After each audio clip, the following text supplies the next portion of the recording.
Wah, ternyata Indonesia bukan lagi negeri dengan penduduk muslim terbesar di dunia nih.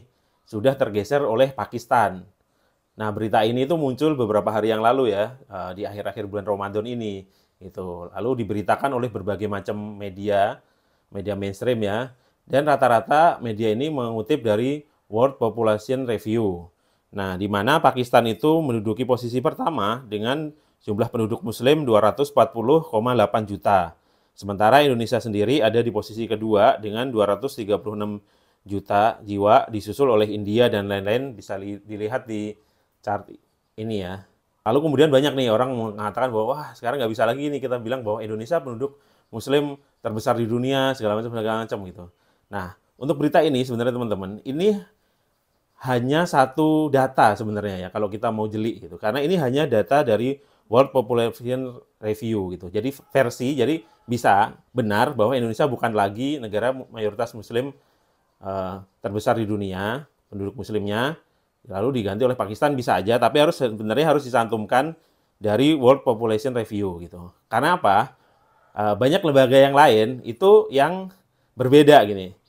Sebelumnya World Population Review ini kayak semacam apa ya, lembaga nirlaba yang menghitung populasi orang di dunia gitulah ya. Dia apa namanya terus menghitung dari berbagai macam sumber gitu.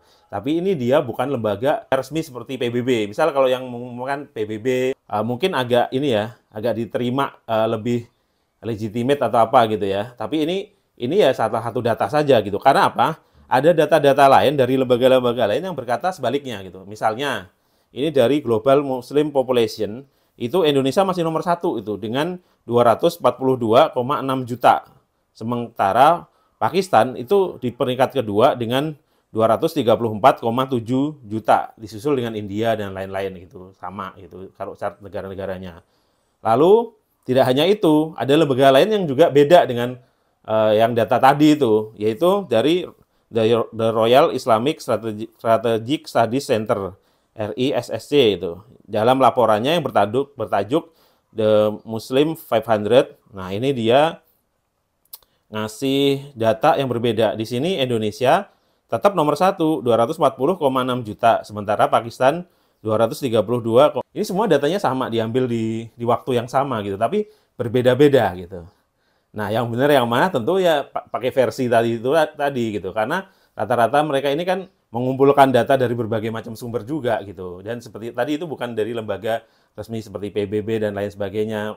Nah, terserah deh mau pakai data yang mana. Misal ada yang bilang Indonesia bukan lagi negara terbesar muslimnya di dunia, tapi Pakistan. Ya benar, tapi cantumkan versi mana tadi itu. Kalau ada yang bilang enggak masih Indonesia kok dengan versi yang tadi, ya terserah mau yang mana gitu. Kalau di Wikipedia saya lihat masih mencantumkan Indonesia ya, tentu saja karena mungkin masih pakai dia mempertimbangkan banyak berbagai macam data saya kira ya gitu. Lalu kemudian sebenarnya banyak-banyakan ini ngaruh nggak sih gitu loh. Tapi sebenarnya gini, wah ada yang sempat yang bilang ya benar sih Pakistan memang kan masuk akal karena dia negara yang termasuk cepat ya pertumbuhan populasi manusianya gitu. Karena di sana kan orang kelahirannya tingkatnya tinggi, jarang yang KB segala macam gitu. Ini apakah baik? Itu sebenarnya nggak juga gitu. Karena kalau terlalu banyak orang yang lahir, populasinya itu juga uh, tidak hanya bonus demografi. Kalau bagus bonus demografi, kalau nggak jadi itu bencana demografi gitu. Karena akan meningkatkan kemiskinan juga, apa namanya susah meningkatkan kesejahteraan. Biasanya negara-negara maju itu kan orangnya sedikit ya. Justru kalau negara yang overpopulasi justru kadang-kadang malah jadi beban gitu loh. Lalu kemudian uh, seperti kata Kanjeng Nabi kan muslim yang baik itu selain jumlahnya juga kualitasnya gitu. Lalu apakah pertanyaan berikutnya banyak dibahas apakah ini mempengaruhi kuota haji? Menurut saya sih nggak terlalu signifikan pengaruh. Misal Indonesia udah kalah dengan Pakistan ya kan tetap dihitung dari jumlah penduduknya kan rata-ratanya gitu. Ya Pakistan misal lebih besar terus dapat lebih banyak sedikit ya nggak masalah gitu. Yang jelas bukan karena Indonesia misal turun dari posisi 2 lalu dikurangi kuotanya kan nggak juga gitu.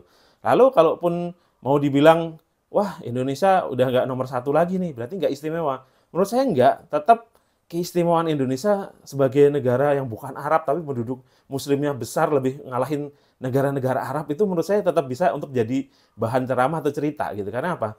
Ya Arab sendiri itu Islam turun di sana. Lalu kemudian orangnya cuma satu suku tapi pecah-pecah dari berbagai macam negara gitu. Sementara di Indonesia itu suku bangsanya beragam, etnisnya beragam, segala macam. lalu kemudian bisa menjadi satu negara gitu, dan Islam ini hadir di sini tanpa paksaan. Islam hadir dengan damai, kemudian diikuti orang karena merasa orang Islam ini agama yang lebih lebih cocok bagi orang-orang di Nusantara dan lain sebagainya gitu. Lalu dibanding dengan Pakistan yang walaupun ada berbagai suku bangsa sih, misal Punjab, Afgan, Kashmir, Sind, dan lain-lain itu, tapi kan itu mirip-mirip ya, sebenarnya mirip. Kalau di Indonesia kan beda-beda gitu, warna kulitnya beda, bahasanya ribuan dan lain sebagainya gitu loh. Itu bisa menerima Islam semua bersatu dalam NKRI dan toleran dengan agama yang non-Islam. Kalau Pakistan kan nyaris homogen ya, ya gitu. Jadi tetap lebih istimewa Indonesia menurut saya. Nah, bagi teman-teman bagaimana nih? Apakah percaya yang bahwa Indonesia sudah tergeser oleh Pakistan sebagai negara dengan penduduk Muslim terbesar di dunia? Atau masih percaya bahwa tetap Indonesia nih dengan dua versi tadi itu? Silahkan tulis di kolom komentar teman ya.